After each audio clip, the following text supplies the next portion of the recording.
Welcome back to Meg's Mysteries. This story's called Fire of the Phoenix. 1954 Museum Heist. The Fire of the Phoenix was mysteriously lifted right out of its special security case. The thieves left no trace. Only 2 security guards passed out cold on the floor. They said they saw nothing, like it just vanished in thin air. Maybe it flew away. That was all over the news and TV.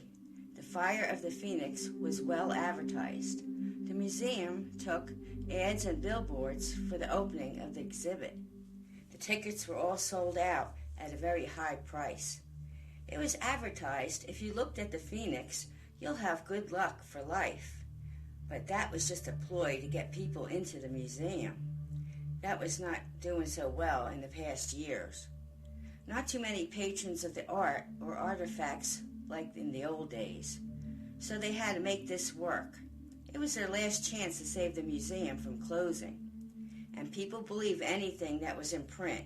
They are so gullible. So good luck with just looking at the statue. So hopefully this attraction will bring in lots of money, and they were counting on it. I was reading the morning paper with a cup of hot joe when Nez came in. "What's happening, Scully? Did you read the paper today?" I said, "Yeah, another mysterious case." Just then we heard someone calling out, "Is anyone there?" Nez went to check who it was. She escorted a strange little man in, a very nervous type, into the office. He said, "Are you J. Scully, P.I.?" I said, "Yes. How can we help you?" He told us he was the director of the New York Art Museum. "I need help, your kind of help. You must have seen the papers on the theft of the Fire of the Phoenix. We have to get it back at any cost." Nez said, "At any cost, that's our kind of case." I said, "Sit down and tell me all you know. Leave nothing out, Mr. Oh, sorry, my name is Morris Luca. I was in charge of the exhibit, and now will be ruined if it's not found."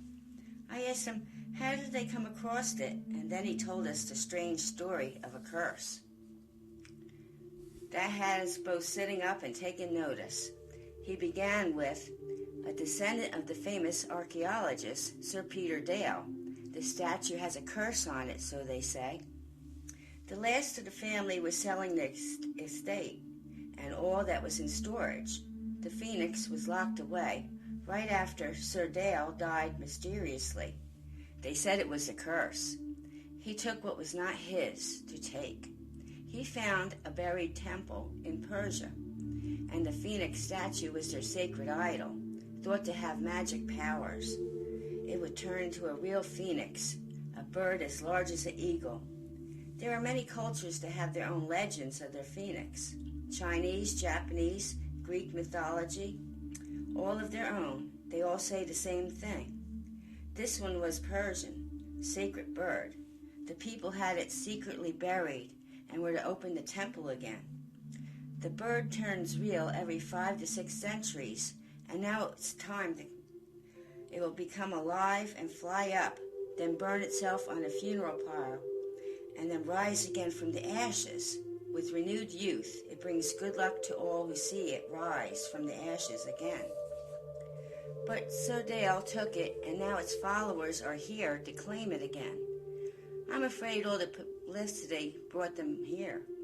I'm scared of the curse, too. The family member who lent it to us had an accident right after it was delivered. He also looked upon the statue. In a freak accident, he was killed at the train platform. He fell onto the tracks, and no one was around. I know it was the curse. Nez just stared and said, "Do you need something to drink?" And then she got up to get him a glass of water. And she said to herself, "Boy, he's a nervous Nellie. But stranger things have happened. This will be an interesting case, and we need the money." I said, We will look into it. Is there anything else you can tell us?" Mr. Lucas said, "One of the security guards did get a glimpse of the thieves, but we didn't tell the police. It was someone in a ninja outfit. They came down a rope from the ceiling like an acrobat, and then both guards were knocked out cold." Nez and I both smiled. We know just who that was. So we agreed to take the case. Mr. Luca left and said, "We'll pay anything, just recover the Phoenix." "I'm sending it back after the exhibit to its rightful place, but we need it back for the exhibit. We can't refund all that money from the tickets. It would ruin us. We need it to save the museum from closing." When he left, Nez said, "It all comes down to the money, even if there's a curse." I guess he wasn't that scared of the curse. I agreed and then said, "Off to Chinatown, and not for the egg rolls." I laughed and said, "Yes, I know just who took it, and I know who to talk to." But before we left, another person was standing in the doorway. "Scully, I need your help." It was May Lee, a former girlfriend. I told her we're off to Chinatown. She said, "I know all about it, and I have a message for you to stay out of it." I knew who that message was from, the Black Cobra, a gang that you didn't want to mess with. I know they had something to do with it. She said, "You were warned," and then she left. Nez said, "I never liked her." Scully just smiled. Scully pulled out his nunchucks. Nez said, "You're going to get hurt again." He said, "No, I've been practicing since Mr. Chan gave them to me after we helped him with the case of the missing laundry truck." Next took out a package from her desk with a blowpipe and darts. She said, "Don't worry, it's not poison on the tips, but a sleeping potion. Enough to put an elephant to sleep for hours. Remember the Zulu King chief gave us this to me on our case of the jeweled headdress?" I said, "I remember that case. We were lucky to get out with our heads still attached." So we were off, and we knew a couple of guys who knew everything that happens in Chinatown. They told us of a warehouse near the docks, but they said, "Be careful, it's Black Cobra and Red Dragon's territory. It's right in the middle of their two territories. It could be any one of them that are involved."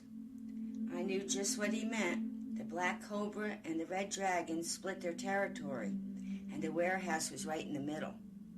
When we got there, there was no one around. Nez said, "I don't like it, it's too quiet." But we took our chance and we slipped in. It was full of crates and boxes, and in the middle stood the Phoenix, out of the crate, like someone was about to pack it for travel. This was too easy. We just stared at it. It was a golden and silver statue with its wings spread out as in flight. On the feathers, it looked like yellow, orange, and that blended into red jewels. The colors were spectacular. Then it happened. It was too good to be true. 5 ninjas just popped out in an attack mode. Nez said, "Scully, don't hurt yourself with those nunchucks," as she took out her blowpipe and darts. Scully kept them busy as she hit them each with a dart, and they went down. She said, "They'll be out for hours, but let's get the statue and get out of here." Before she could tell Scully to put gloves on for protection, zap, he hit the floor. The Phoenix gave him an electric shock when he picked it up. "I'm okay," he said, and then 2 figures came out from behind the statue. May Lee.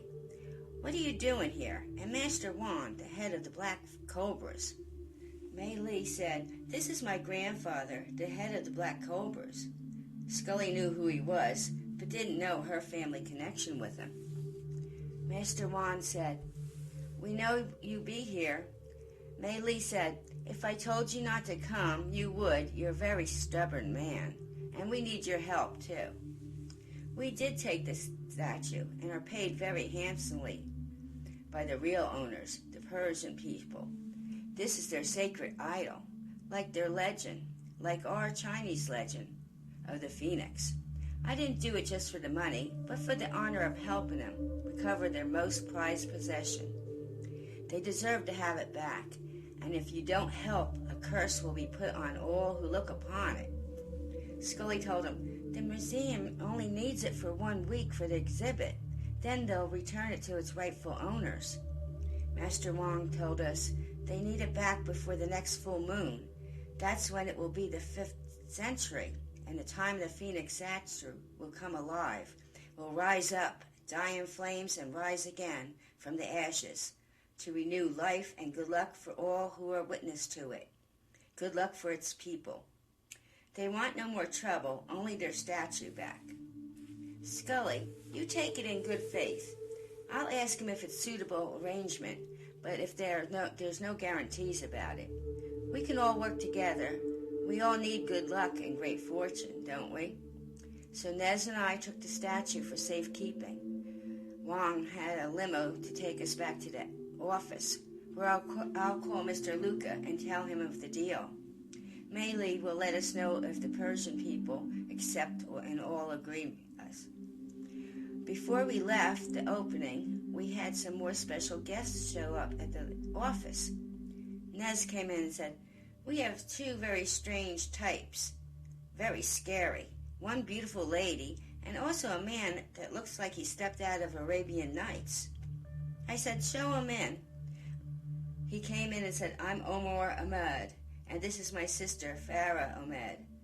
We told him to take a seat. Nez went to get another chair. Omar took the one that was there, and Farah just stood behind him. He said, "She can stand." Nez looked at me and said, "I don't know, buddy, but here we let the ladies go first. Here, sweetie, you sit down. Can I get you coffee or tea?" Farah said, "No, thank you, but you are very kind." Omar just stared at Nez, and she stared right back at him. I thought to myself, you tell him, Nez. We agreed to let your museum show the phoenix, and then we will take it home to our people. Then Farah stood up and thanked us. She was the real boss, not her brother. She was the guardian of the phoenix statue, like all the females in her family for centuries. As they were leaving, she noticed a painting Nez did of the phoenix. Nez is an amazing artist. She did it for us to show people what we were looking for when we were inquiring if anyone saw it. The newspaper pictures didn't do it justice, and Nez brought it back to life in her painting. Farah loved it and said, "You did it justice, my dear, so lifelike." They told us we will see you tonight at the exhibit. Our people will be there for security. Also, Master Wong will have his people there too. So we all met at the museum. Nez gave the painting to Farah as a gift. Then Farah gave both of us a round-trip ticket to visit when the phoenix rises, and for us to be there in person to see it rise in all its glory. It will give anyone who looks at it good luck for life. Mr. Wong and Mei Li were also there, and we all got paid. Not only the case was solved, but the statue will be going back home to its people for good luck for all. The Ahmed family also gave the museum a generous donation. Before they left, Farah gave Nez a gold ring with the phoenix on it in jewels. Inscribed it said, "Good luck will follow you in all of your days." So now it's on our sign on the door. It reads, J. Scully and Nez, private eyes, no case too solved. Too strange to solve. I hope you enjoyed this story. Come back for more on Meg's Mysteries.